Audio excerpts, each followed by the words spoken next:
I already feel inspired to like even come here again and again. මම drinks ගන්න කෙනෙක් නෙවෙයි මුලදී. Who knows? Maybe in the future. Let's see what happens. Yeah. කට්ටිය ඇවිල්ලා කියන හික්කා ෆෙස්ට් එකේ මේක වුණා අරක වුණා මෙහෙම ආවා. මේ දේවල් වුණා. If we go somewhere and if I fell in the water then I don't have to worry. If I'm there, yes, I'll help you. Yeah. Software CD they had FL Studio 3. I don't know. Maybe Michael Jackson, I would say. Now look at us. Okay, I think we're live now. Finally. So yeah, welcome to the Pearlbay Institute podcast. And I'm Sasith, by the way. IYRE. I make drum and bass music, and we have. So Dimuth, yeah. My full name is Dimuth K. I go by Dimuth K. Yeah, DJ and a producer, and also run my own events. So you could call me a promoter as well. He just came from Canada. Yes. For how many months? For a few months, because I had 2 gigs doing Blueprint also. Yeah. That's the company. That was fun. I was at Blueprint. Yeah, thanks for coming, man. It was so nice seeing you fun. there. I think probably should have been my first progressive house, house related experience, and I was there with my wife as well. That's great. And yeah, that was really enjoyable. In terms of the sonics, it's not the BPM that I'm used to. So it took a little bit of time for us to get into the groove. Yeah. But once we got into the groove, it was just like this. Head bob. Since you mentioned that, I remember I went to Goa, and I'm not a big psytrance person, but like I went there and it was the vibe that was happening there, and you just kind of like get used to it, right? And you start seeing like good things in the psytrance things too. And what's the BPM of psytrance, by the way? I think it goes past 200 or sometimes. Really? Yeah. Okay, that's like the intense psytrance. Yeah. Yeah, that's too fast for me. Maximum I would go would be around 176. What's the drum and bass BPM? Like what's it's usually navigating between 170 to 176. And in certain cases it might actually go up until about 178. Right. Yeah. 170 වෙන්නේ ගොඩක් වෙලාවට when you start like playing live. Yeah. But in terms of production, it's mostly about 174, 175, and 173, 172, 170 in certain cases. Because if you want the music to be a little bit more soulful, groovy. 117. 170. 70, okay. Yeah. Yeah, 17 is something I would be, yeah. So you guys, it's at about 117, 120? Yeah, I think it's like, 116. If you're going like a bit more ambient and starting tracks. But now when I play, I sometimes touch even 124. Okay. I remember at a point I used to play like 122. Sometimes it doesn't really even matter, the BPM, but for example, now I played Phi Laguna, and the guy who played before me played like 126, and that's not something That was Sajay, right? No, this is at I Laguna. Oh, I Laguna. Yeah, okay. That was the gig after Blueprint. So the international headline who played before me, he played 126, and that's not really my preferred. I feel like it's a bit too fast. So yeah, I just told him to like finish off the set, then I'll start fresh. Because if you are taking from another DJ and he's playing fast and you play slow, the crowd is going to feel it, the crowd is going to feel it, and then what you're trying to do might not work because the crowd is already accustomed to a certain BPM, right? I feel like if you're going higher, then it's fine, but if you're going lower, then that pause should be there. I usually do the same, like if I feel as if the DJ before me is playing a little bit faster, then I just let him finish his set and then start fresh. Because that way, just like exactly, makes sense. If not, in terms of the style that we play, it might not sit well at a higher BPM as well. Yeah. So what are you up to these days? So basically I came back, start off Blueprint. That was the main reason. Then I played at I Laguna, and then you're heading to Australia. Yeah, right? Next month I have 2 gigs in Australia. First time there. And again, I have another gig in Sri Lanka, April. I'm going to stay for that and then head back to Canada is the plan so far.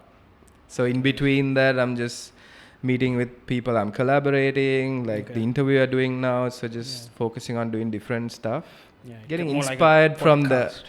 getting inspired from the Sri Lankan Yeah. scene. It's not just gigs, right? Like inspiration can come from like collaborating and even talking to you because you're in a different world, and it's nice, like feeding off each other and getting inspired.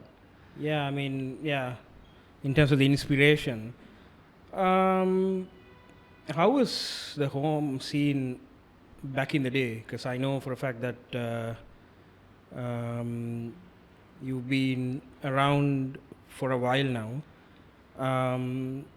How was it back in the day, and what kind of changes that you see right now in terms of the navigation of the industry to what it is right now? I know it's a huge scene. Yeah, right it wasn't that big, to be honest, when we started. I remember, so there were people who had started before me. I came into the scene right after school. I would say that's like 2011, 2012, during that time. At that time, we didn't have much producers in the scene. There was just DJs playing good music.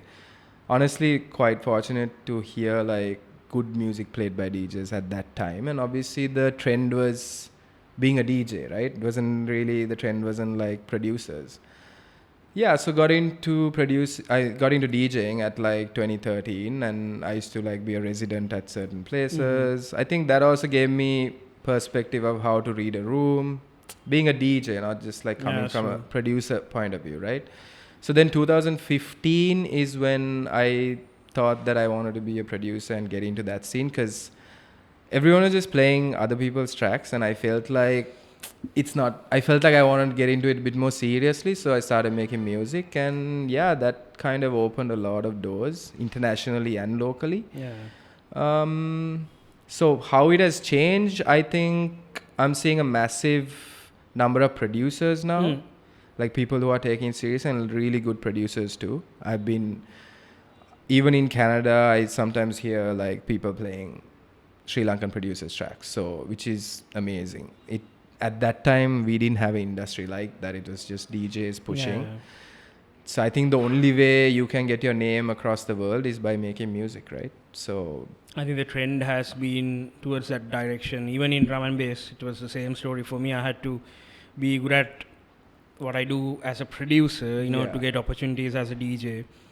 And in most of the cases, from the trends that we're seeing right now, with regards to social media, back in the day, it was quite okay and it was easy for DJs to start with DJing. But right now, with the trends of social media and with the Gen Z kind of an audience, I think most of the DJs have been feeling the pressure of having to make music. So I'm seeing a lot of DJs who just used to be DJs are navigating into like the production aspects of things as well, which and that's how I started as well.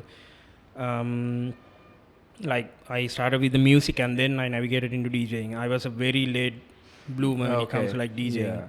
I think probably about 3 years back. That's when I started DJing. I never had a controller.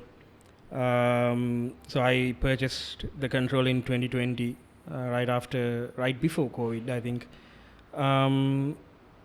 That was basically because I had to prepare myself for a gig.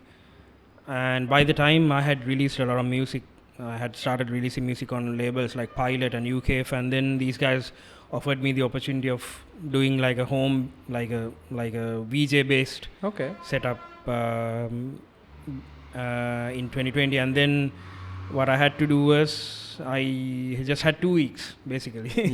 Had 2 weeks to buy the controller, and then I just started my hands on with it. Had 2 weeks to prepare like a set really quickly.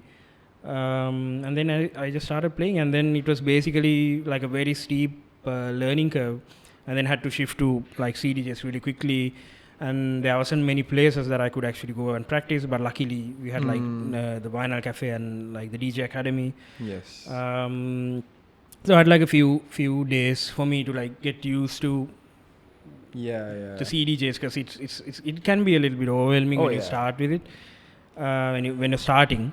And then I think later on I started feeling a lot more comfortable with it.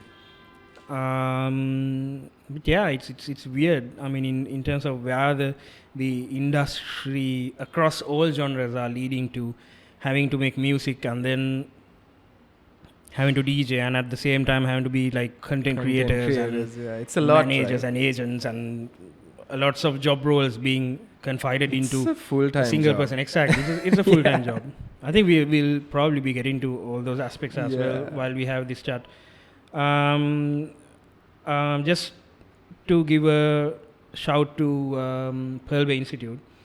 So we're an audio institute based in Sri Lanka.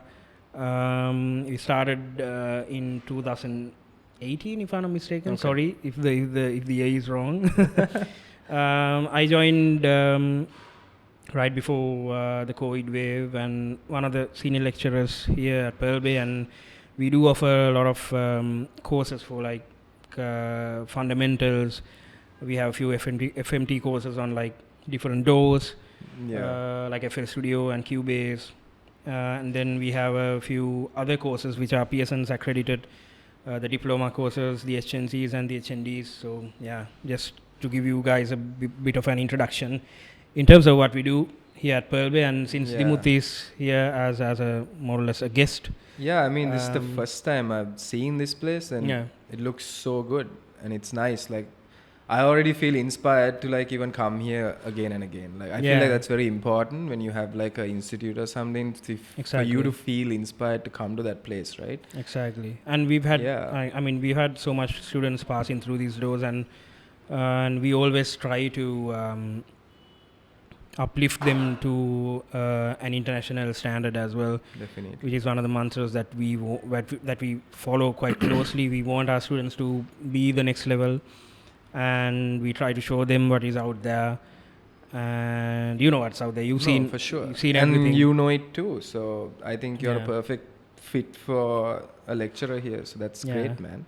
I mean, if you were here, who knows? Maybe in the future. Let's see what happens. Hopefully. I mean, end of the day, we're Sri Lankans, and this is where everything started for us. So whatever we do in the international markets, we're just going to bring that back and try to give back, right? We'll have different ways of doing it, and that's the beauty of it too, right? So yeah, definitely. Yeah. In terms of a promoter, how was your journey? I mean, it's white space for me. I've never promoted a night, so I wouldn't necessarily understand the economics of what goes behind the entire process. But what's it like? I mean, I saw you at I know. Blueprint. You saw me stressed out. It's honestly, if in a real world, I would wish someone else does it for me, and I can just focus on the art aspect and being a DJ and all of that. But I feel like there's a void, and the way I think or the way I would want an event to go, I feel like some people don't do it. So then it's like either you wait for someone to do it or you're gonna go and do it, right? So that's the reason why I wanted to host my gigs. I mean, we've been doing gigs like for a while, from like 2016-ish we've been doing gigs. So it's nothing new, but we've been away like, so I'm a co-founder and Sajay is my partner. So he's been away, we've been away. So it's a lot of like personal things that we had to go through. And because of that, the brand suffered a bit because we couldn't continue it. I don't think it suffered though. I mean, it was packed. It was good. It was good. Like amazing. The feedback was great. When I mean suffer, I mean like we couldn't continue it. Exactly, so some people have lost touch in that sense, because I feel like a brand gets popular like that when you consistently, just like your releases, right? You can't just all of a sudden have a break. There has to be like a continuity. Exactly. So yeah, being a promoter is, I wouldn't say a easy task, because I think having a good team. So this time we had an excellent team. Yeah, I've never promoted in my case. I don't think I'll ever do it either, because my genre is not a genre which is famous. So having a limelight in Sri Lanka, so it doesn't necessarily make sense for me to be a promoter. But eventually, I mean, I would love to throw my own events as well. Maybe do like a residency at somewhere, which should be nice. I've done a few residencies here. I've done a residency at Smoke and Bitters, and then I did a residency at Black Honey Cafe, which is in Ahangama. So you're playing like every day, or was it just? It's weekly. Yeah, it used to be weekly, and then with Smoke and Bitters, it used to be weekly, and then they shifted to like a bi-weekly kind of a thing. Nice place. Have you been to Smoke and Beaters? Not yet, but I know the people running. You have it. to go. Yeah, I will definitely go. I still Before you go. Yeah, no, I'm definitely going. Yeah, test some of those. Yeah. Some of the drinks that they have. The cocktails, right? Yeah, yes. Bro, next level. Yeah, I will definitely. Mama drinks ganna kenen නෙවෙයි මුලදී. So the guy who owns it, I think, or partially owns it, used to be a promoter too. He used to do 32 degrees here. So incidentally, Don, you know the other guy? No, I don't. So he used to work at Fabric. No way. In London, yeah. Oh. So he used to be. So you all have something to talk about. Exactly. Yeah. So he knows about the genre, so which is why we got that gig in the first place. He knows. That's great. He knows the gig, and they were very gracious enough to like sponsor me when I was flying for print works as well. Amazing. They did like a small sponsorship for me. So yeah, basically family, but go there. No, I'm definitely gonna go there. Try the cocktails out and then just spend some time in that beach.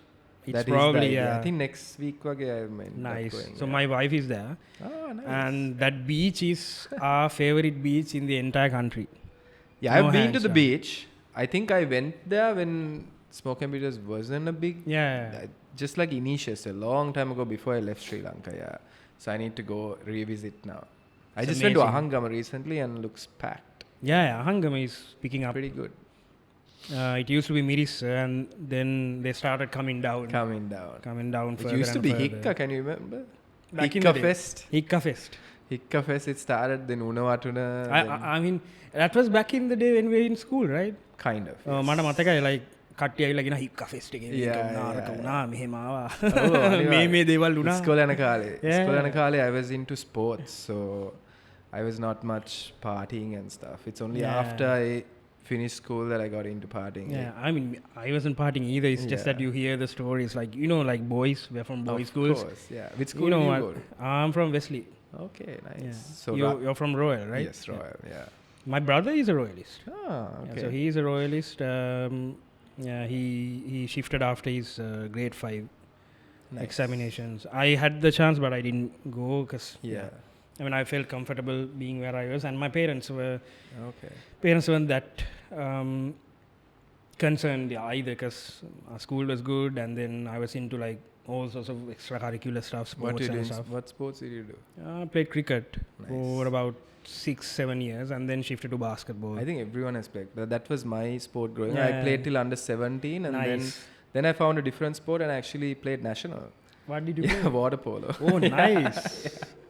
So yeah, I didn't know about that. Yeah, a lot of people don't sick, know. bro. Yeah. So do you like continue it? Did you continue it? Or? I haven't, sadly, because I just lost touch with it. But yeah, I represented Sri Lanka. We played in Dubai. Nice. This with some Olympic teams and all too. It was amazing. Yeah. Nice. Crazy experience. So from that to a DJ, yes. Yeah. So in case if we go somewhere and if I fell in the water, then I don't have to worry. If I'm there, yes, I'll help you. Yeah. That's the same thing that I tell my wife as well. She can swim, but sadly I'm not that great of a swimmer.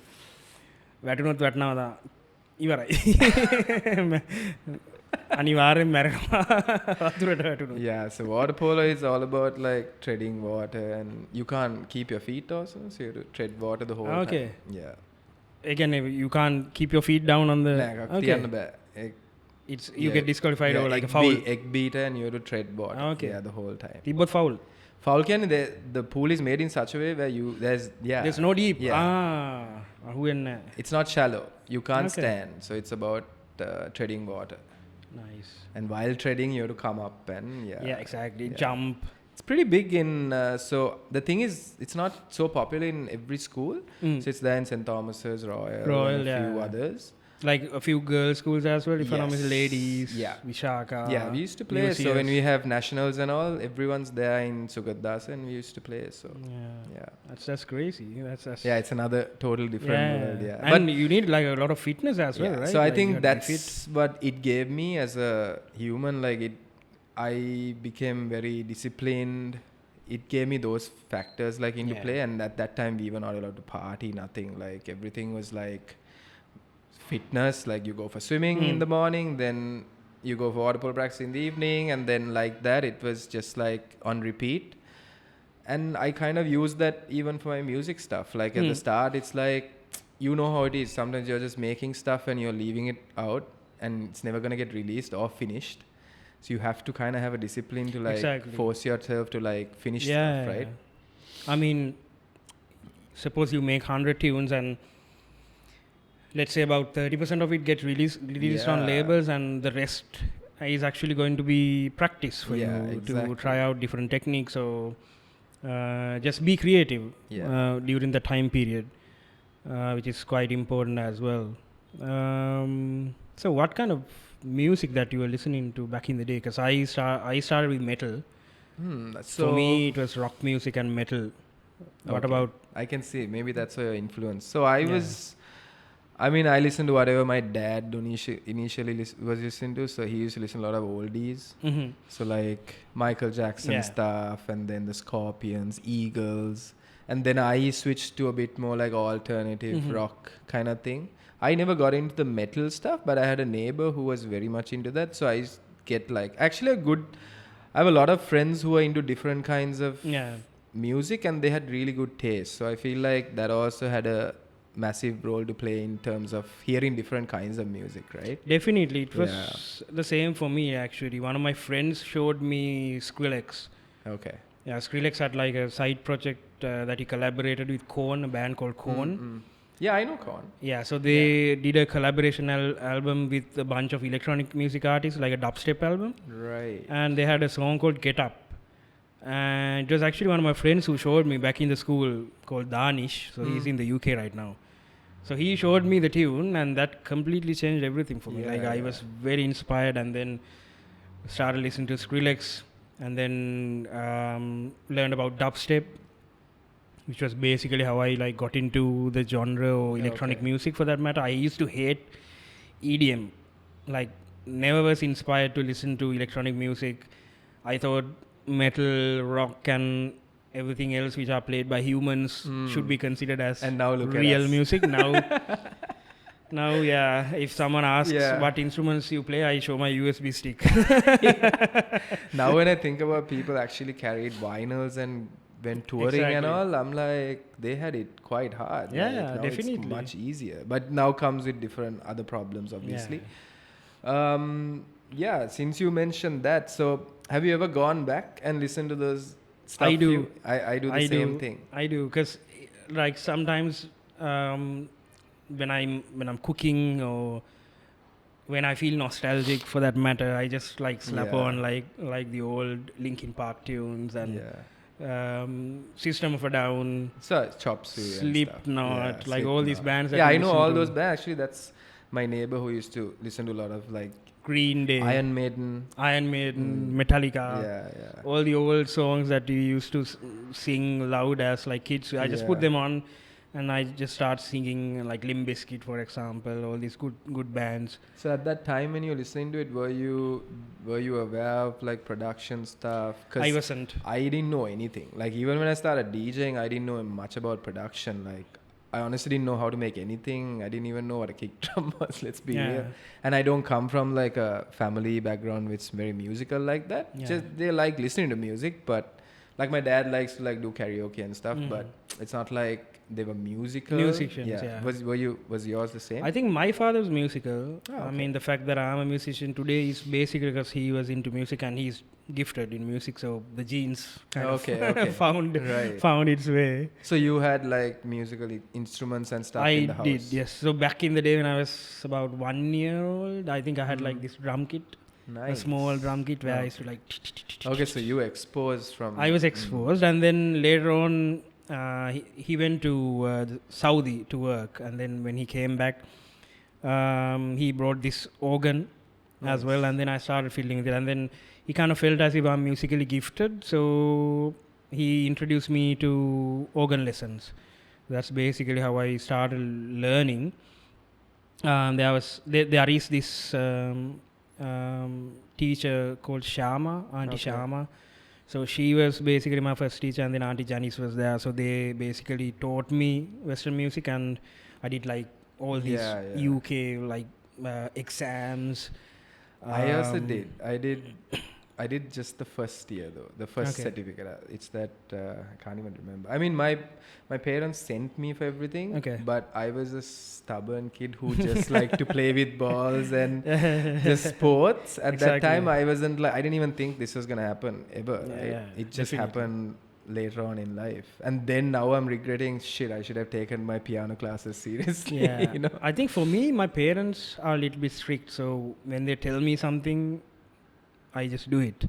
Okay. I'm the first of my family, so Same. obviously Lot there's of this pressure. inherent pressure which comes Mm. with it. So I just naturally used to listen to them. So they just wanted me to pursue this properly. So I just started learning, and then one day auntie urged us to like get into like the examination side of things, and then my mother was like, yeah, do it. And then I was so bad at sight reading though. I mean, I used to memorize Yeah. my songs and like the fingering techniques, and I just played it by heart. And Auntie Janice used to hate it. I think that memorizing thing comes from our education system. Right? Exactly. Yeah. We were taught yeah. always to memorize Exactly. and then go. Yeah. Yeah. And I mean, it just became like muscle memory, and I just never got the hang of it in terms of like sight reading. Yeah. And then that's basically how I started. And then at the same time, my father had a CD that he brought like with a bunch of softwares, and on that software CD they had FL Studio 3, No way. FL Studio 2 if I'm not mistaken. So your father gave you your first dog. Yeah, so he brought the FL Studio software. Right. I didn't have a clue Okay. in terms of what it was, and then just installed it, started playing with it, and I later on, like a few weeks later on, I understood like this is actually a software that is used to make music. And I think one day my brother was touching it, and then he suddenly found the piano roll. He just clicked on something, and then suddenly the piano roll came in, and then we figured out, Happy okay, now you mistakes. can draw music. Accidents. Now you can draw from like left to the right. You can count and draw. So then I started arranging simple tunes. And at one point, I remember there was a wedding, and like now my father is musical, so our relatives kind of asked him to make a welcome song for the couple. Okay. So I made the welcome song on FL Studio. No way. And I didn't use patterns or like the sequences, and on the playlist I didn't arrange anything. I think I was at grade 3 or 4, if I'm not No mistaken. way, bro. I was only in the percussion band, playing the side drum. Drums. I don't think I even know what the beat was or anything. I mean, I didn't have an idea either. It's just that but the if piano you're roll was using there. a FL Studio from grade 3, that's like crazy. It kind of went away though. I mean, after like I had a period where I was trying it out, but then I just lost interest and was into sports and all of these stuff. And it was after I entered university that I kind of felt as if I need to start make music, because I heard Skrillex. I was so inspired. Then I just started making dubstep. That's basically it. How was it for you? How did you come up with the dough, and good how did question. you start So learning? I didn't come from a music family. My dad was an accountant and my mom was a teacher, so it was very like you had to get an office job kind of thing. The usual. The only music part was, like I said before, my dad used to like doing karaoke. He liked to sing, and he liked a lot of Western music like ABBA and the whole golden stuff. the Gold FM, right? Yeah, Gold FM. Yeah, so that used to be played a lot. I think they're still active. Yeah, probably. I mean, the DJing scene started. I think I got into partying. Obviously, partied a bit, and then I saw the whole DJing side of it. Honestly, loved it. And then I had a friend called Shannon Devin. So he went abroad. He learned some production stuff, and he showed me the first track he made, and I was like, "Holy shit! Like, you actually made a really good track. Please teach me whatever you know." I came down and he taught me whatever he knew. And then after that, obviously, it was more of like me doing my own research and stuff. Learning everything. But given that first bit of him teaching, the way he taught and stuff inspired. So that was a good start. That was literally this happened like 2015, so like 10 years ago. Not like when I was in grade 3 or like you know. So it was very like new and stuff. But that's how, so we at that time in our scene, we were the first people just to start producing, and we were like, no, not much music is coming out of our country, so let's do something about it without waiting until someone else does it, right? So that's when it started. I think, yeah, he had a part to play definitely in that start of introducing DAW. So he learned on Ableton, and that's when I learned on Ableton too. Yeah. I'm on FL, yeah. I don't think the DAW matters. I mean, one of the questions is, what is the best DAW? What is the best DAW? I mean, the best DAW is the DAW that you're using. But Ranga would say Pro Tools is the best. Yeah. Ranga hitena Pro Tools. අනිවාර්යෙන් Pro Tools කියයි. DAW එක ඉතින් ඒක කිසිම වෙනසක් වෙන්නේ නැහැ, right? It's how you use it, right? It's like getting a Grainicals bat or a Kokabura bat or whatever. A 6 is a 6 at the end of the day. No one wants to know. I think Ableton, the difference is it comes from more of a DJing perspective. Yeah. A lot more friendly in terms of live performance. Exactly. So I haven't used Pro Tools much, but I used to go for this Hit Factory when Ranga was doing that. I used to be there. And so then I got used to Pro Tools a bit, but not something I would want to use to make music. Yeah. I haven't used FL at all, but I have heard so many big producers using FL. Yeah, definitely. Yeah. I mean, FL has come a long way, specifically after the 2020 update, in terms of working with audio and all the new cool plugins that they've introduced, and like they've introduced AI technology. Quite lately, they've integrated a stem separation tool based on AI, which is really good. Like, I've never heard a better stem separation engine in comparison as well. Okay, in terms of producing, what kind of an approach do you usually take? Is it based on maybe an idea that you came across, so it could be a sample, or it could be a melody that you came across? What's the approach? Yeah. First time when you open the door, what do you do? So I feel like every time I try to take a different approach just to see what the outcome is. Sometimes it will be where I'm bored. I'm just on the door, open the door, drag some samples around, cut, paste, do all of that and get like a beat going. And maybe after that I'll take my synth and maybe, write something over the beat. That will be one. Or another time would be, I would start from scratch. Like I would start more off from like a melodic element and then put the beat over that. So I feel like the outcome always changes based on how you start the approach, idea. Right? Or like a remix. Like I've done a lot of remixes when I started.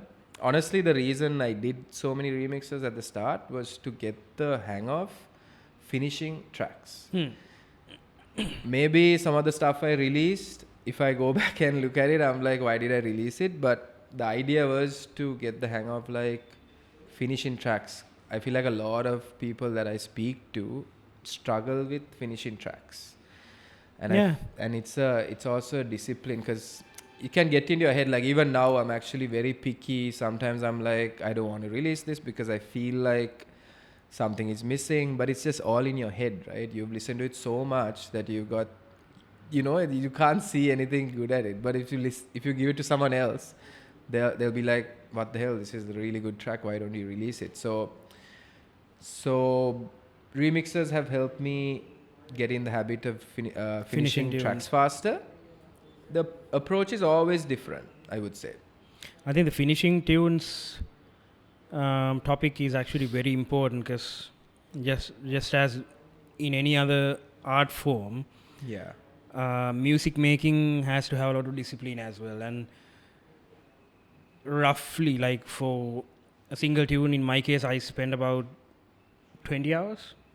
Okay. On a good day, 20 to 25 hours. So like on one day you would spend not on one day per se. It's like calculated amount. Exactly, a calculated amount of about 20 to 25 hours. That's more than a day that I spend on a tune in terms of just the production aspect of things. And then obviously you need to look like the mix down and fine tune it. But as a producer, you should obviously have that discipline to be able to sit in one place, focus, and then just finish the tune. And you're in a room, right? Most studios Most are just like exactly. a room, maybe not that, not so glamorous. Like I remember my first room was just a basic where you sleep, right? Yeah, exactly. It's not like a studio or anything. Yeah, it's a bedroom studio. I'm still on a bedroom studio. Yeah, so. I mean, same. I would say I have another room for the studio, but back in Toronto. But for the most part, you're just in your bedroom, and it's Yeah, I mean, I like you told, like there's so many producers who struggle with completing music, and the only remedy that you have is also to complete the music. It doesn't necessarily matter if you release it or not. It doesn't necessarily matter if a label picks it or not. It's just a matter of you sitting down, focusing, and finishing the tune from head to the bottom, because then you practice patience. Pretty much. And you get to know, so when you finish a track, then when you go for another track, okay, the things you're going to face in the next one. So maybe you can do things differently. Exactly. Yeah. That's the advice I got when I started. The advice I got from like some big guys were like, finish the music, man. Like, don't care if it's good or bad. Just finish it. Yeah. You don't need to release everything you make. Exactly. Right? Yeah. I mean, now in my case, I would have made about 100 songs. Oh yeah, I'm pretty sure. For the past 3 years. How long have you been producing now? So I've been producing for about 10 years now. Okay. Since 2012. But since I started this new alias, IYRE, that was probably 3 years ago. So since I started IYRE, I've made about 100 tunes, and then about 30 odd got released on labels, and the rest I count as practice. Exactly. Because I figure out things that work, things that didn't work, new techniques. I can try out new techniques, new tools, like using new VSTs or new processing techniques for that matter. So everything counts as experience and eventually as patience. Because patience is one of the key things that you need to have if you're a producer, not just with regards to releasing music release කරනවා විතරක් නෙවෙයි. ඔයාට පුළුවන් වෙන්න ඕන label එකකට සින්දුවක් යවලා සති දෙකක් තුනක් බලන් ඉන්න. ඒගොල්ලෝ ඒක බලලා ඒක සයින් කරනවාද කියලා ඔයාට දැනුම් දෙන්න කාලයක් යනවා. ඉතින් ඒ කාලේ ගොඩක් වෙලාවට මම දැකලා තියෙනවා මෙහි ඉන්න ප්‍රොඩියුසර්ස්ලාට ටිකක් අමාරුයි ඒ කාලේ ඉන්න. ඒ ASCII එක්කෝ ඒ සින්දුවම යවනවා තව ලේබල් එකකට.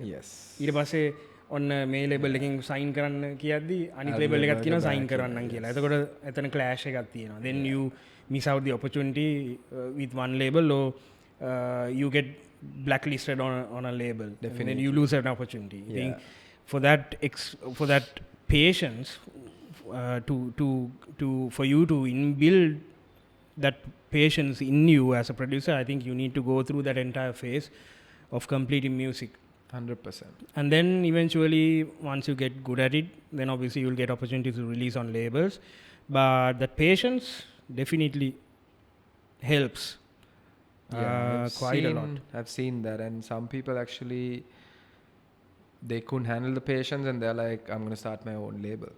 And I guess that works. That has worked for some people, but personally, I think some of these labels are where they are because of the following and stuff. Exactly. So the more you try to release music with like some of the big labels, the more you're also going to improve your quality, right? Because there's going to be A&R and there's going to be someone in that label who's going to be very critical about the music that you release and will help you to be the best version of yourself as a producer. It's the same with my experience as well. Now some of the labels that I work with have very hands-on A&R because they know and they can feel that the capability that I have as a producer is not up here but over here. Sometimes I fail to recognize that. I might not consider myself as a prolific producer, but the label can understand that, okay, these guys know what he's doing and he has a good taste and he knows where to get it. It's just that we need to show him the way. So that showing aspect can actually be done by a label, and obviously, like you told, the labels have massive followings and they have their own events in certain cases, and if you start releasing some of the labels, you get your name a lot more out there. You get that audience to listen exactly to you, right? You get that audience.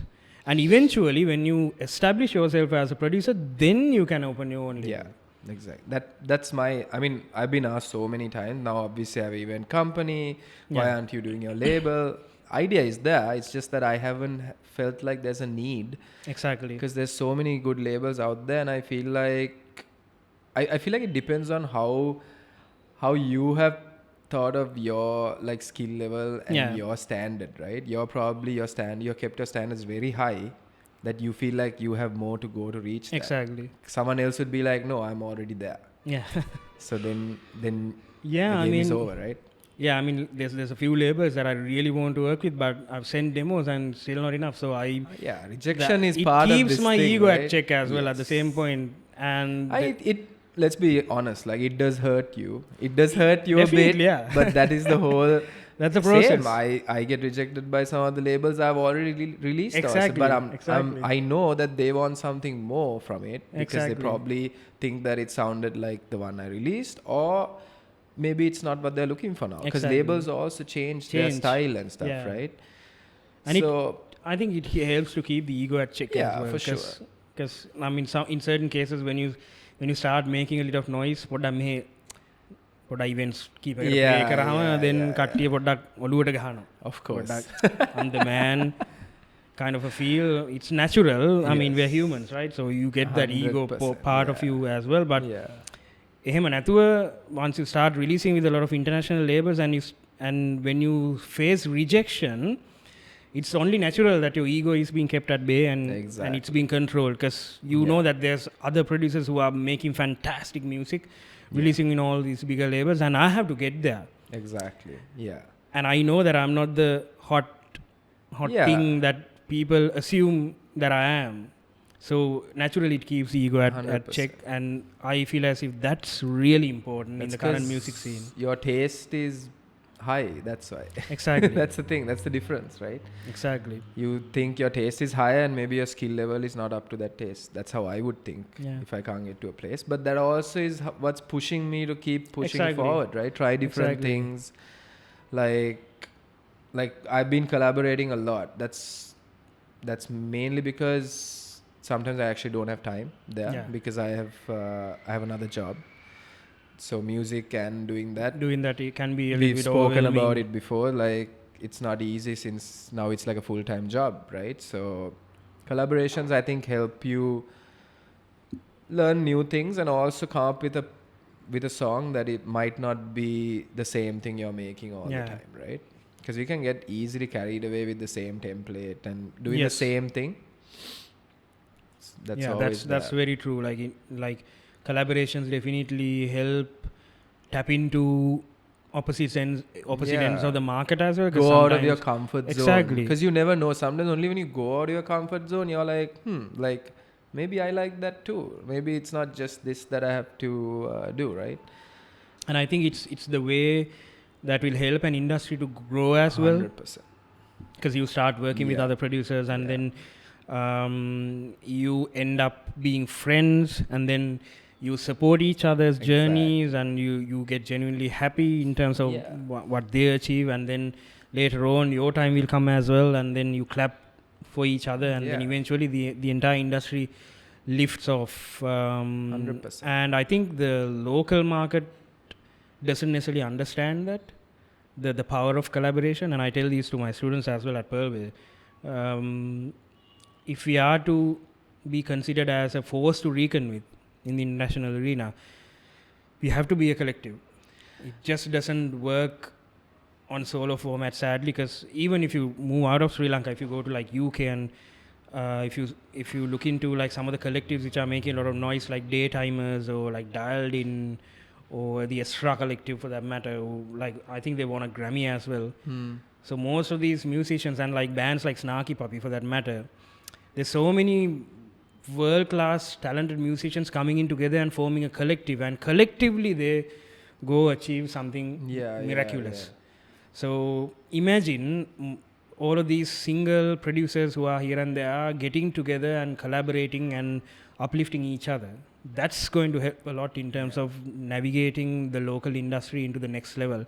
I feel as if that's what what's missing in the progressive industry. I mean, I'm an outsider, right? Yeah.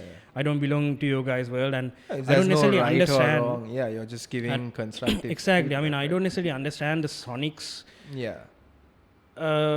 too much, but from what I'm seeing, I feel as if that's what's being missing in the industry. A lot of collaboration and collective input.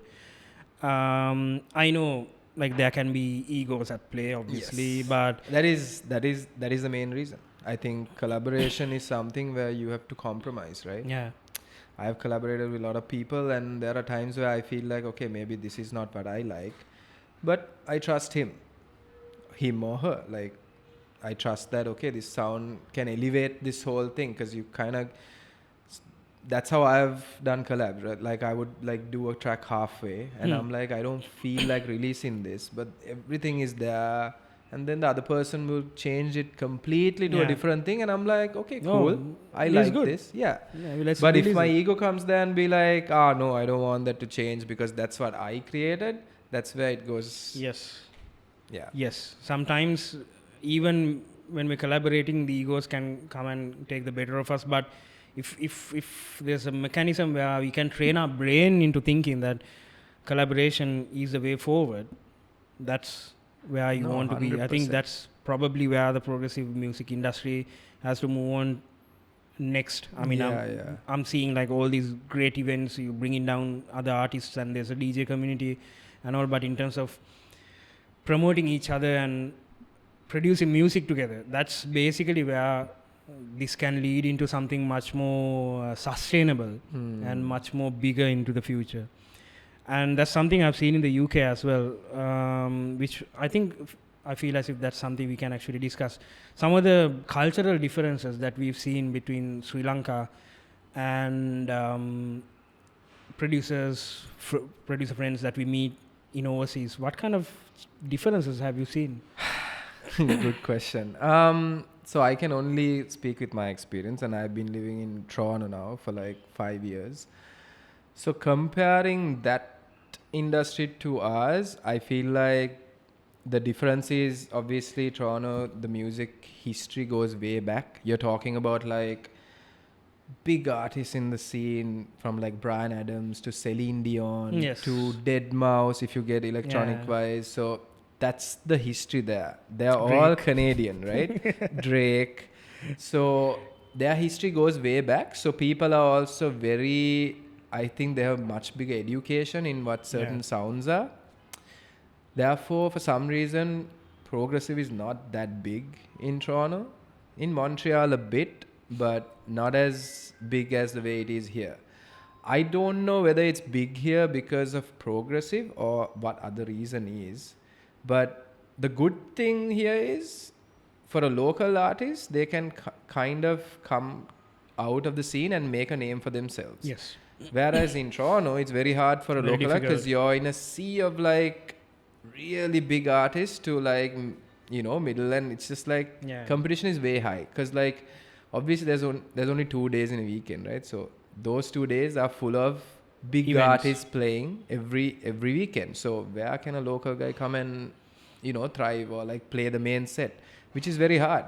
So the standard is very high, which also kind of makes people there try different things or work hard at their music, try to be globally big without being locally big. I feel like the difference here is everyone's kind of like focus on locally big, what's the other local person doing, what's the other local guy playing, okay, if he's playing that song, I'm going to play that same song. And then so I feel like this is what I've been seeing from those days when I was here too at the start, and I feel like it's still continuing now it's continuing in a different way, obviously with social media and everything. So thing is, I don't think there's a right or wrong way, but that's how it is happening. So culturally, those are the things I see as a difference. I think we're still very new. We are still new to electronic music in general. I don't think people know what progressive house even means. Like, if you really take progressive house from the back in the day, it's like Sasha and Digweed who are really big in the scene, right? You ask anyone here who calls themselves progressive or people go for these progressive parties, I don't think they even know who Sasha and Digweed is. So it's like a different scene that's happening here. I kind of let it happen because I just try to promote the way I like the music, and that's why I have my own events. That's another reason. If you go back, you ask me why a promoter, because I want to push the way I feel, because I have a different experience because I've lived abroad and I'm living here. So it's kind of like my experience and the way I see things would be different. It's just like you, like the way you see drum and bass and a person who starts now would be different, but you can influence and give a different perspective, right? So that's, I would say from my experience, that's the cultural difference I see. Yeah, I mean, adding in onto that, I think musicians has to dream big as well. Yeah. Because I feel as if they are confined to a local scene, which is not that much when you move out of Sri Lanka, to be honest. Yeah, I mean, like both of us have been outside, exactly. And when you move out of the country, nobody cares. Nobody cares whether you went to a big school in Sri Lanka. Exactly. Some people don't even know what Sri Lanka is. Yeah, you have to point out and say, like India, like yes. chuti.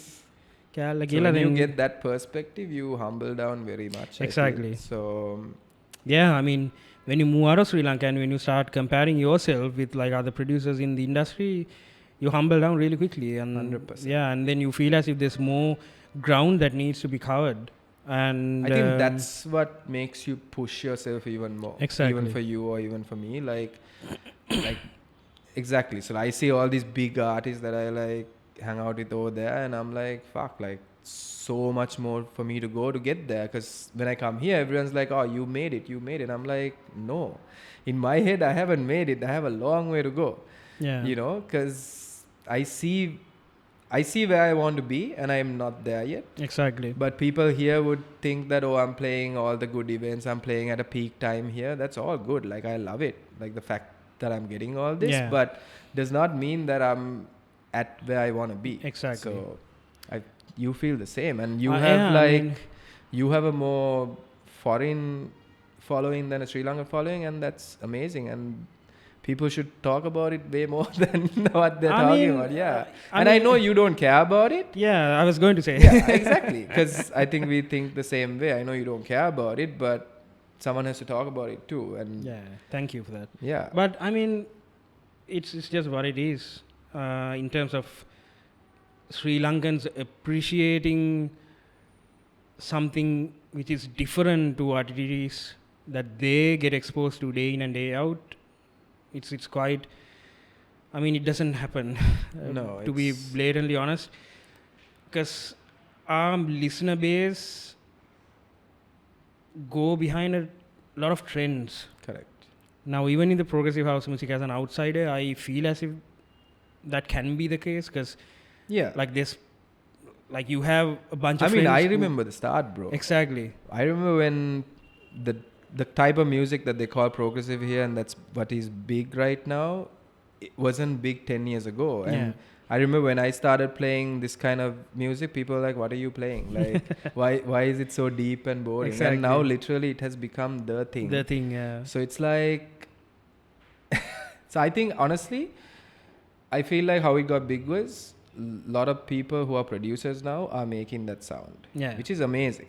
So I even get like some people like, oh, why isn't tech house big? I'm like, why isn't it big? Because no one who's playing tech house is making music. They're just playing tech house tracks. Like anyone can do that, right? So if some person, like you're doing that in your scene, but I feel like your genre is not like, people are not like educated enough to understand what it is, you know? Yeah. It's quite okay as well. I mean, I don't necessarily tend to push or shove down like the genre down people. So right? Just let it happen organically. Because I play like in a few small scale events in Sri Lanka and in a few really nice venues who are supportive of the type of music that I make. Places like Tracks, for example, or Smoke and Bitters. Like specifically in like Tracks, the amount of locals that I have on my event, on my gigs, or on nights that I play are relatively less. In comparison, there's a lot of foreigners or like fans from other countries who travel down to Ahangama to see me play. But but I can't be upset about it as well, because obviously music is subjective. You care about it. Exactly. Yeah. I mean, it is what it is, right? I mean, I felt frustrated back in the day because there was no place for me to showcase what I have or for me to play. So I've had my fair share of frustration, and like I've had like depression. I've had episodes of depression. I mean, a lot of people don't talk about those stuff, and exactly. We're all the same, right? Yeah. We're all like human end of the day. I mean, I've had my upsetting years, and that actually forced me to break out of the Sri Lankan scene and find my own tribe. So that's basically what I did during COVID. Like I created like an entire plan for myself, started learning music, and then stuck to it, and then eventually I was able to get out to the international market. And at the same time, that's basically what happened. So I had to force myself out of Sri Lanka for Sri Lankans to take me a little bit serious. Now, since I started playing in like big stages, and since my music started getting released on big labels and like all these publishing deals and like DJ Mag and Mix Mag and all of these accolades kind of helped me to get the respect from the local audiences. I feel like you have the correct audience. There's an audience that is there for the music, and then there's an audience that's there for the trend, right? Yeah, socializing aspects. Yeah, the long-lasting audience is there for the music. That's what's gonna last. So I think like the last time I played a tracks, I had this Malli. අපේ ඉස්කෝලේ හිටපු මේ අපේ මල්ලිගේ යාළුවෙක් බලද්දි හොඳටම follow කරනවා. හොඳට ඩ්‍රම් ඇන්ඩ් බේස් අහනවා, සේරම අහනවා. අයියා බලන්නම අපි ආවා.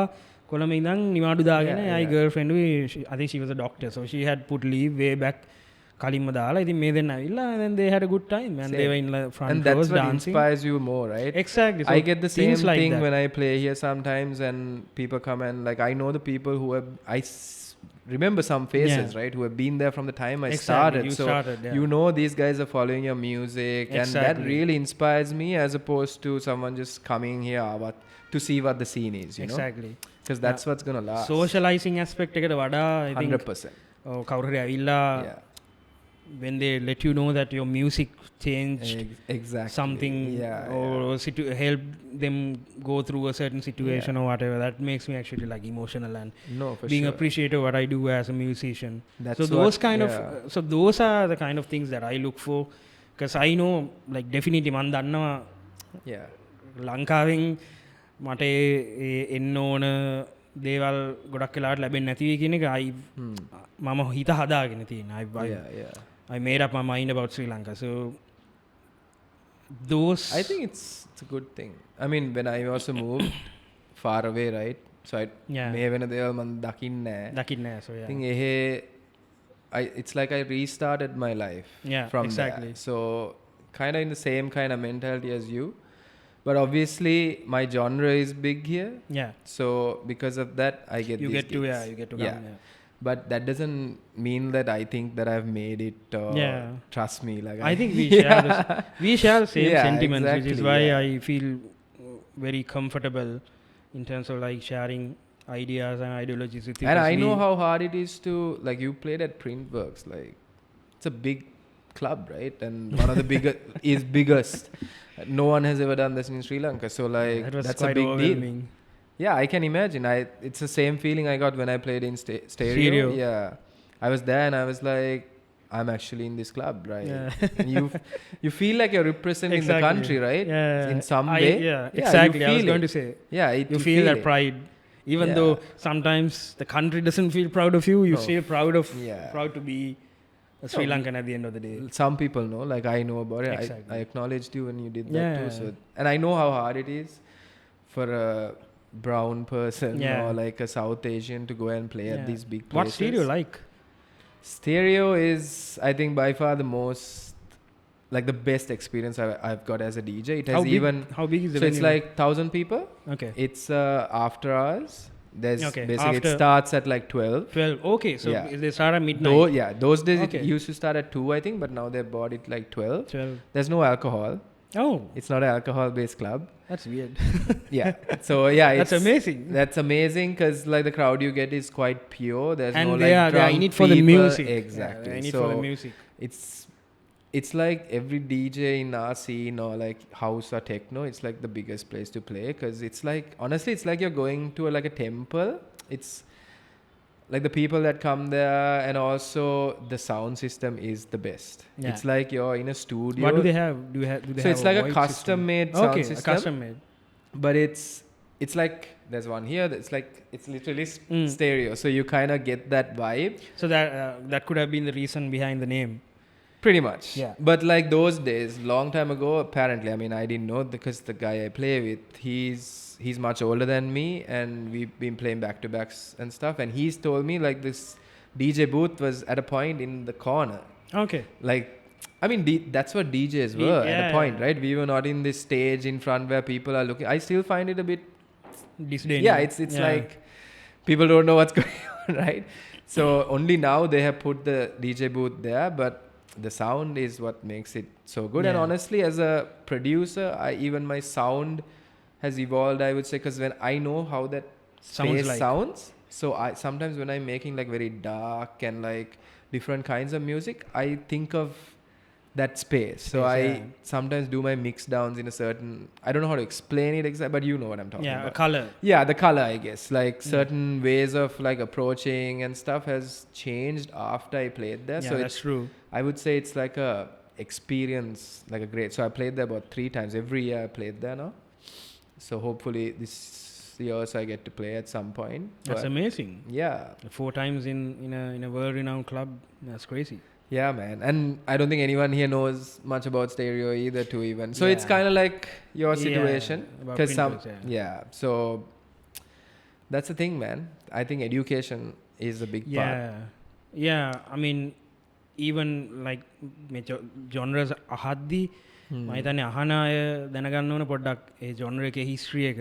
අනිවාර්යයෙන්. ඒක මොන රටවල් වලින් දෙන්නේ මොන මිනිස්සුද ඒක මුලින් ප්‍රොඩියුස් කරේ ඊට පස්සේ ඒක කොහොමද ෆේමස් වෙන්න පටන් ගත්තේ ඊට පස්සේ ඒක ෆේමස් වෙන්න බලපාපු හේතු කරුණු මොනවද එක එක يعني හිස්ටරි එකේ මොනවද දේවල් සිද්ධ වුනේ මේක මෙච්චර තැනකට පුෂ් වෙන්නේ ඒ වගේ දේවල් පොඩ්ඩක් if the people actually acknowledge the history of the genre that itself will actually help the genre to sustain a lot more. That's true. But I mean, but it's quite okay. I mean, it is what it is. Yeah, it is what it is. To be honest. And Printworks was quite overwhelming, and it's probably one of those experiences that you have in your life that can be categorized in the coolest category. 100%. Like something that you can actually tell your grandchildren or something like that. Because I feel like we don't have that club culture, right? We don't have like a club. No, even when as a promoter, when I book artists, they're like, oh, what's this club? What's the capacity? Like, you're like, no, that's not how it works here. We literally find a place and then we do the production ourselves, and there's no like club culture here for people to understand. I wish we had a club though. I mean, we do, but it was always just commercial, R&B and commercial stuff, right? The club culture is missing here because obviously I think because Sri Lanka is summer all year round, we don't need a club culture over there because it's required. Yeah, it's required because of it's cold winter time. Yeah, there's no way you can be out. You just probably be in a club. It's always right? raining in London, so yeah, exactly. But I mean, but I do wish that we get the opportunity to experience a little bit of the club culture because that's very integral in terms of the growth of electronic music, and to have some of these renowned clubs and to be associated with some of these renowned clubs actually gives you a lot of validation as well 100%. In terms of your journey. You actually feel as if, okay, I'm in the right direction. I just got to keep at it and I just need to trust my instincts as a producer. And that's basically what Printworks was for me as well, because I mean, the promoters had listened to my music, and one of the promoters was actually, I think he had a South Asian descent, and he had listened to my music, and he was a fan of the label that I was releasing music with. So that's basically how that connection was made. And then playing at Printworks kind of changed everything basically for me, because it's a big deal, man. It was overwhelming as well, because you walk up to that stage and then it's like you're higher up here and then there's a hallway about 100-200 meters down the stage, and then all the people are like on the down, and then you're up here, and then the texture and the color of the club is very unique as well. The sound system was pretty great. So it's more dimmed out and warm. It was very dimmed down. Okay. And when the main artists start playing, they switch off all the lights, and then they have their own lighting rig as well. And then they have these LCD panels which can be bent. Interesting. They have one which is like this on the back, and then from the center, it can be bent to 90 degrees. Yeah, crazy. I was there when Andy C played. So Andy C is one of the godfather DJs in drum and bass. So I was there for his set, and bro, like, it was insane. And I was there for like Kings of the Rollers and some of the big acts. I opened for a producer called Harriet Jackson, a DJ. So yeah, I mean, it was quite overwhelming, and it was getting recorded as well. So they did a shot video of it. Yeah, that's amazing. Which is on YouTube. So I had double the amount of pressure, and I used 3 CDJs to play, and that was the first time I played on 3 CDJs. So I had to practice my set on record box. Yeah. I flew in the day before. Yeah. And I didn't sleep, and I had to go to get earbuds for ear protection. So I went in the morning and did that. Came back, did a little bit of a walk, because I felt as if the jet lag might be worse if I slept, so I stayed awake. Yeah. Walked about in like there was a nice park right in front front of the hotel. Exactly. Right in front of the hotel there was a park, so I just walked around the park and then went to the hotel, started practicing. Yeah. And on the day of the gig at 5 a.m. I woke up and I practiced up until 11 a.m. Yeah. I practiced a set. I mean, it's a 11 a.m. big gig. You want to do your best. Exactly. Right? So I think you did the correct So thing. yeah, then I played the gig, and then the jet lag hit me. I couldn't walk. I was done. I came to the hotel and slept. So yeah, it was a crazy experience for sure. I'm happy for you, man. Thank you so much. That's amazing. Yeah. But yeah, I mean, experiences of that sort and being a part of that lineup actually like helps you to look at things in the bigger picture. Yeah, like definitely. you playing at stereo for 4 years actually gives you a bit of validation, but at the same time it gives you a direction, and it helps you to realize that there's more that needs to be done. Definitely. I'm sure you want to play at Tomorrowlands. I want to play at Tomorrowlands as well. Yeah, I guess if it happens, if it happens, right? of course. So What's funny is like everyone asks me, oh no, you're doing well, this, that, and I'm like, bro, I've been doing this for like so many years, right? And it's not like the first track I made, I was like, දැන් මම හොඳම club එකේ ගහන්න තමයි මේ සින්දු හදන්න. එහෙම හිතුවේ නෑ, right? My idea was literally when I started making my first track, I was like, I just want to make a track. Make a track, exactly. And then things started happening around me, right? It's not like I was chasing the money, like සල්ලි පස්සෙන් ගියෙත් නෑ, මේ හිතන ගහන්න ඕනේ එහෙම කියලා හිතුවෙත් නෑ. Exactly. ඔක්කොම music තමයි number one was the music වලට හම්බෙච්ච දේවල් තමයි අනික් දේවල්. Like even now, like if you ask me what my ideal situation is, stay at home and make music. Yeah. Like everything else, all this social media, all this stuff is stuff that you kind of have to evolve yourself, because the industry has evolved in a different way. And you have to deviate. Yeah, you have to kind of go out of your comfort zone. Right now, doing social media stuff is going out of my comfort. I was never like so much into it, but I mean, we didn't necessarily have to do this right back in the day. Exactly. Yeah. That's about it. I mean, navigating within the industry and being producers with an intention of being a part of a global scene. Yeah. Can be a little bit difficult sometimes, especially mentally. Yeah, of course. But if you have aspirations to be a global brand, I feel as if these are some of the things that an aspiring producer should focus on. And something else that I think we should discuss is probably English. Being good at English, being able to speak the language with a level of freedom that you're actually able to communicate what you think very clearly to other audiences, because obviously English is the most used language in the world right now, and when you're dealing with labels who are basically from other countries, or promoters, or agents or management or whatever the case may be, you will probably have to use English. Yeah. So I feel as if there has to be I think an extra focus on, for sure, not a lot, but at least a basic enough level. for you to communicate. Definitely, because even if you say, for example, how do I make a techno bass line, whatever, even just to type that out and on YouTube, and to understand what what the guy is saying about, and kind of do it your way, because otherwise how are you, I mean, there's only so much, like අපිටත් පුළුවන් සිංහලෙන් උගන්නන්න, but there's only so much you can do, right?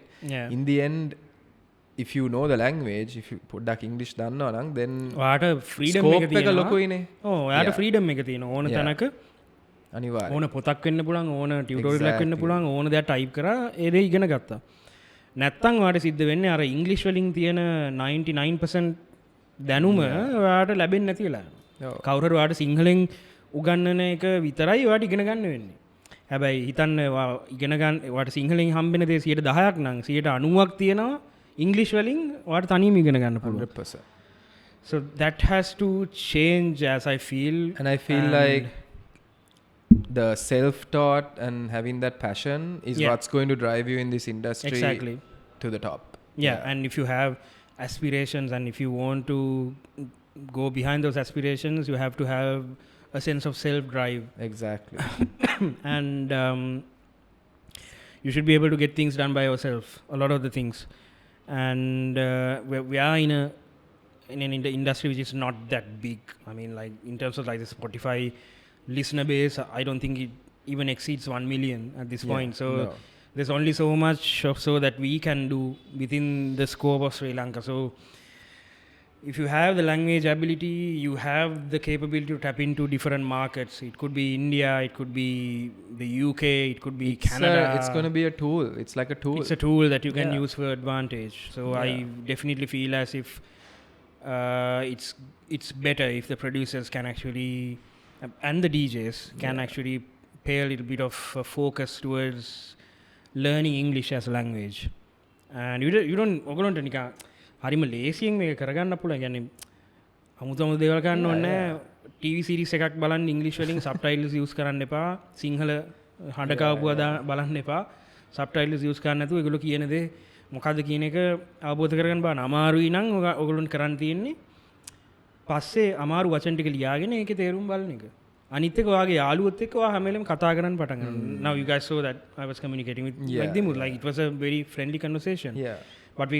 But we were able to discuss things freely, and none of us would judge each other if I made like a spelling mistake or whatever, or like a grammatical mistake. I mean, we wouldn't judge. It's like not our first language. End of the day, Sinhala is our first language. We should be proud. We should be ashamed not that we can't speak Sinhala properly. Exactly. But having English will help you on a global stage.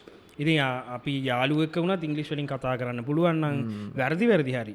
දැන් අපේ ඉස්කෝලේ ඉතින් මම ඉංග්‍රීසි වලින් ඉගෙන ගත්තේ මගේ යාළුවෙක් එක්ක මම කතා කරලා. ඒ යාළුවා කවුරුත් මට hina වුන්නේ නැහැ. මම මිස්ටේක්ස් කරා කියලා. මම එන්නේ හරිම සාමාන්‍ය ෆැමිලි එකකින්. අම්මට තාත්තට කාටවත් ඉංග්‍රීසි වලින් හරියට කතා කරන්න බෑ. හැබැයි මටයි මල්ලිටයි පුළුවන්. ඒකට හැකියාව හම්බුනේ අපි බය වෙන්නේ නැතුව කතා කරපු එක.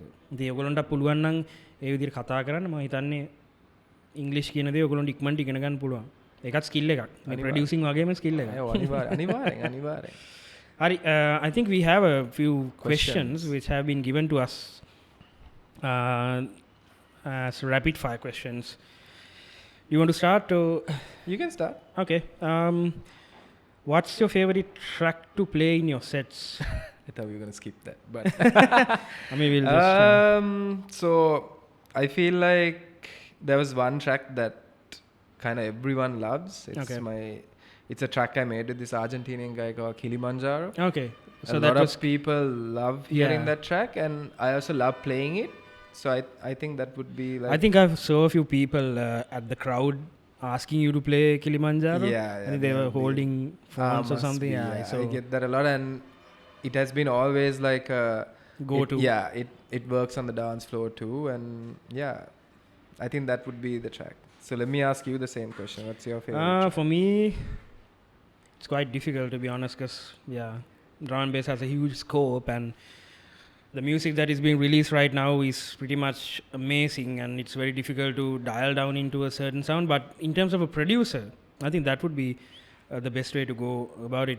I think I love to play tunes by a guy called Monty, who's a producer based in France, towards the Toulouse area. I think there's a club called Les Bikini in Toulouse, which is a really famous club. So he's one of the residents in that area. He's a UK-based producer, but yeah, Monty is one of the guys that I adore, and I love to play his tunes on my tracks. Yeah, there's a few tunes that I constantly play of his on my tunes, on my tracks, on my sets. Sorry. Yeah. That's nice. Second question: do you enjoy DJing or producing music more? I think I love producing, but obviously I started as a DJ, so that's actually a tricky one. I love both equally, but producing gives me more, I don't know, it gives me something more personal, I would say. Yeah. DJing, because sometimes I would DJ as a DJ and not just a producer. Like I would read the crowd sometimes.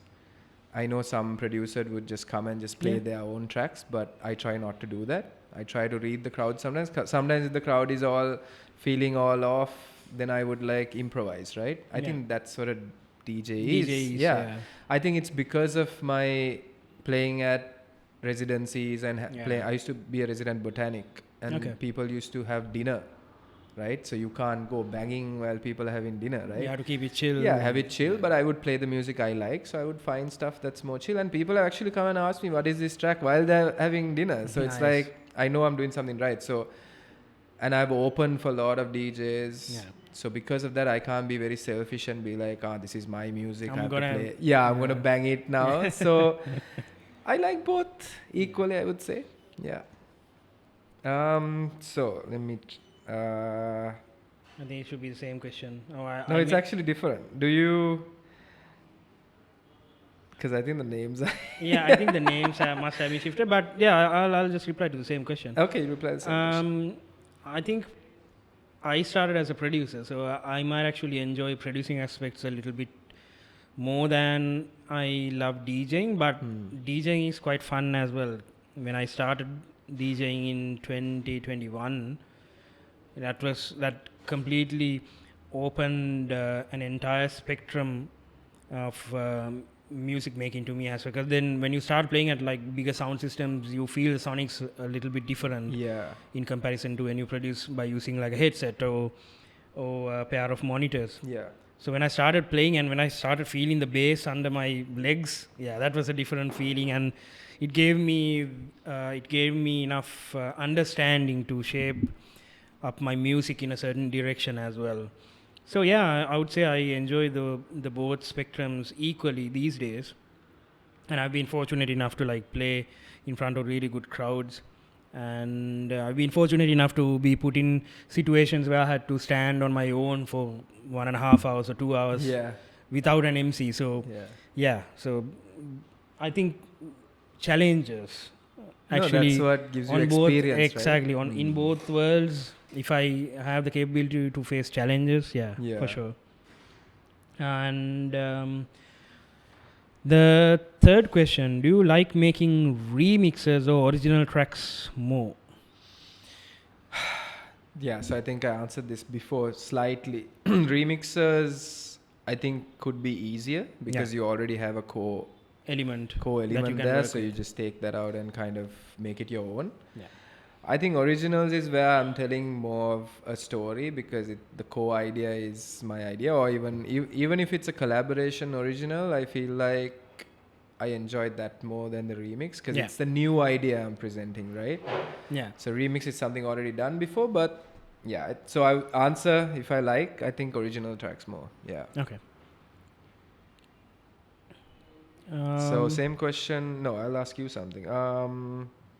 Do you prefer playing at local gigs or international shows? Well, in terms of local gigs, I don't necessarily get much. So I don't... Whatever you played so far. I mean, I play quite often at a few places here. In terms of whether it can be local or it can be international, I just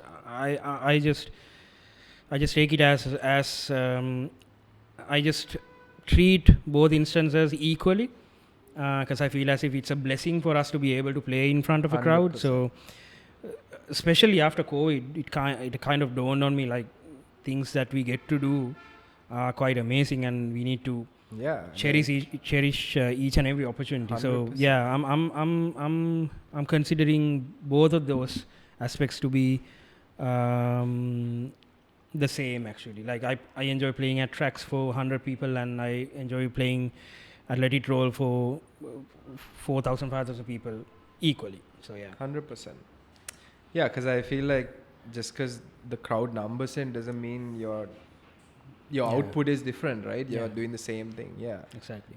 Do you have a special routine before you perform?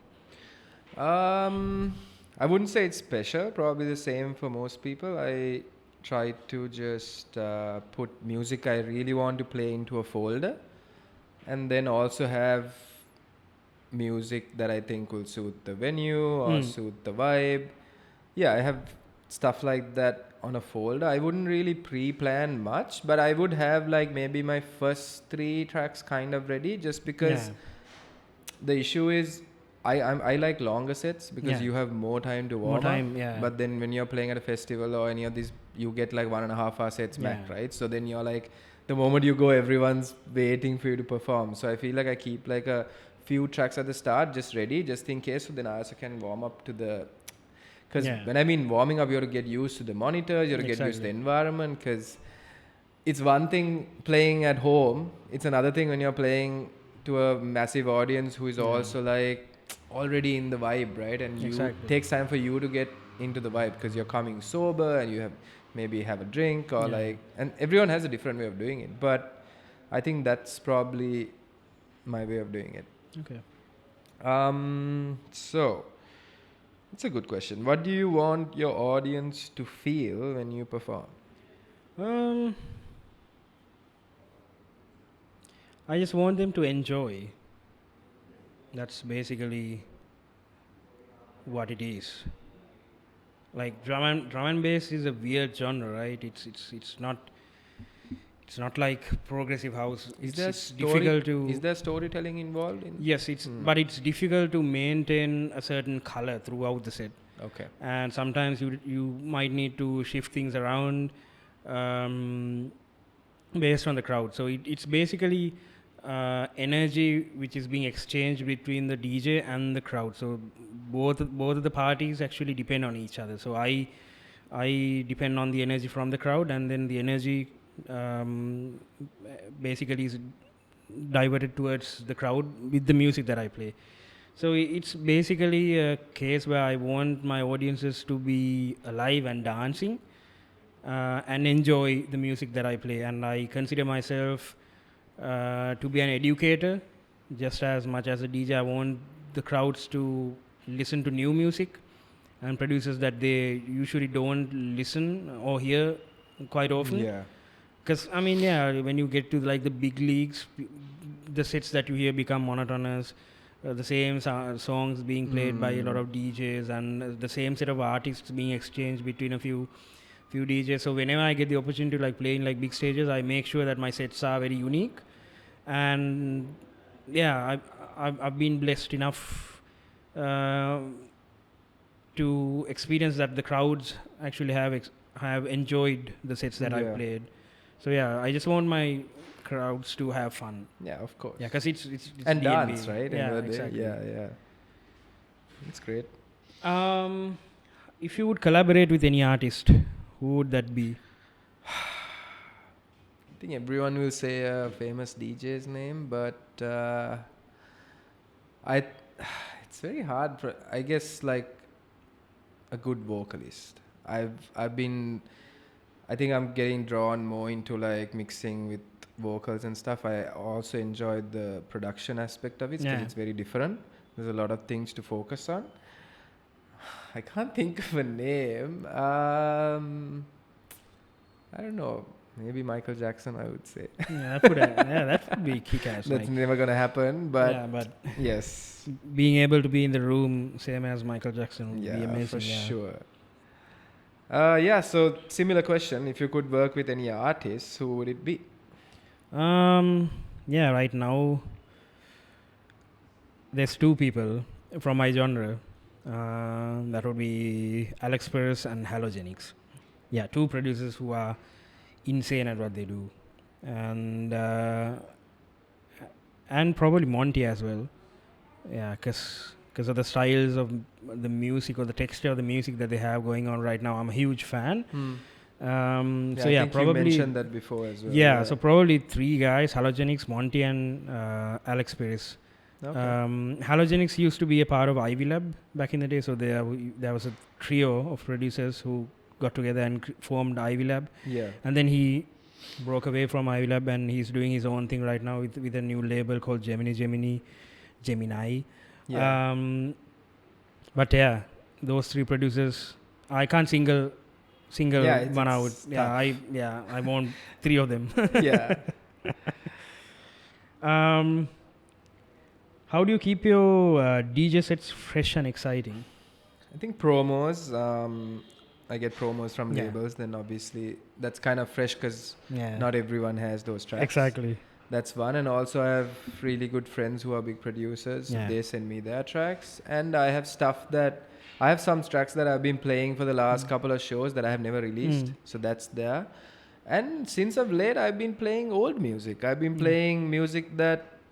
Because there's a crowd change now, right? Yeah. So the newer crowd does not know... The old tunes. Exactly. Yeah. So sometimes there are like gems you can find back in the day. Because there's no old or good music. I just feel like that music is timeless, right? Yeah. So the ones that still stood up, like stand out, those could be still played. So I think that's my process when it comes to keeping it fresh and exciting.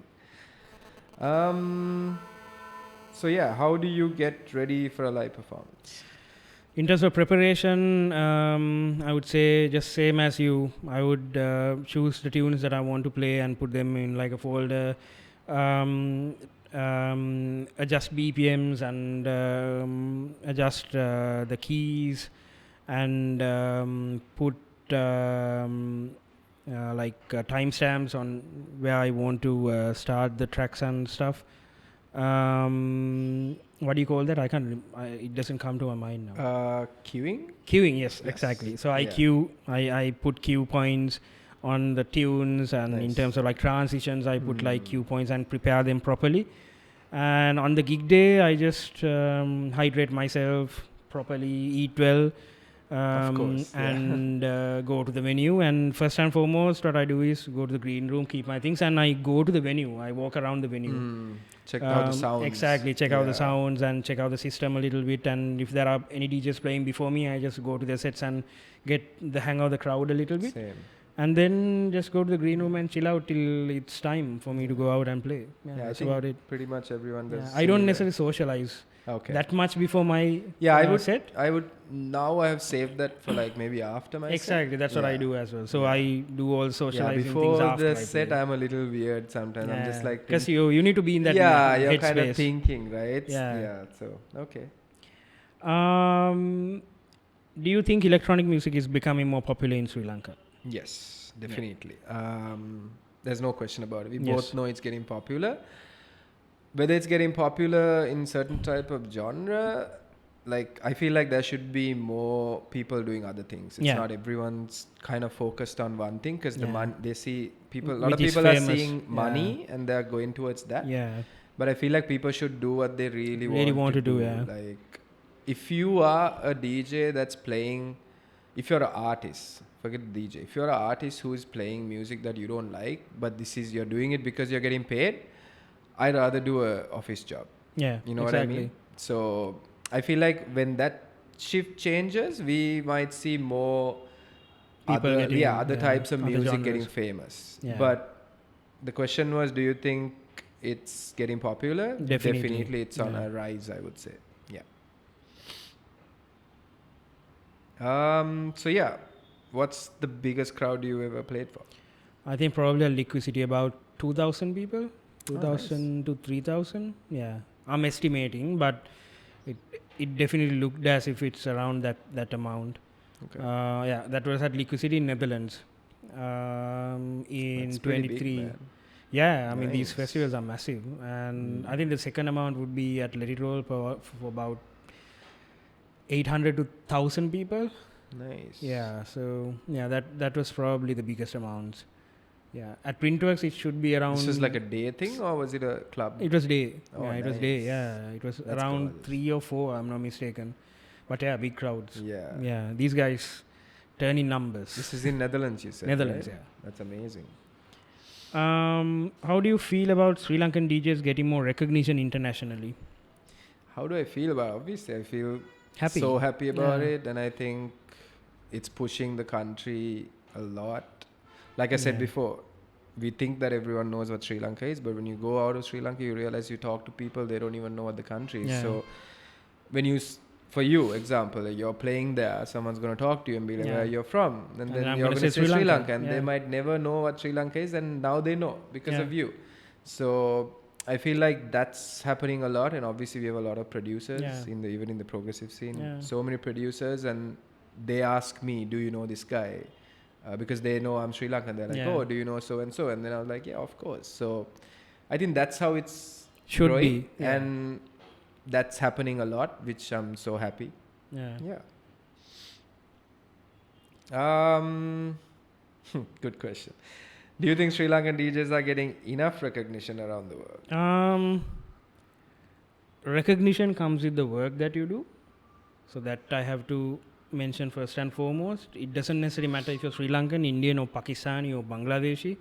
If your music resonates with the people, then you're going to get recognition. That's about it, really. Yeah. It's not the case of a Sri Lankan producer being recognized. It's just the case of you being recognized for the work that you put in. It was the case with me as well. My music was good enough for me to get recognition, and it was the same case with you, Dimuth, as well. Your music was obviously good enough for you to be recognized and to be able to present it with these accolades and the opportunities. So yeah, if you put in the work, you get recognized. That's all I can say. If you make good music, you're going to get recognized. You shouldn't be recognized because you're Sri Lankan. You should be recognized because you're a good producer and a DJ, and you happen to be Sri Lankan. That's the best part. Exactly. You're a good musician or you're a good producer, but yeah, you just happen to be Sri Lankan, and that's an attractive quality about you. Yeah, exactly. But that shouldn't give you a sense of what can I use the word? It shouldn't make you feel as if you deserve the recognition because you're Sri Lankan. Exactly. I mean, there are so many producers in the Sri Lankan scene right now, but only a few of the producers have been able to gain that recognition internationally.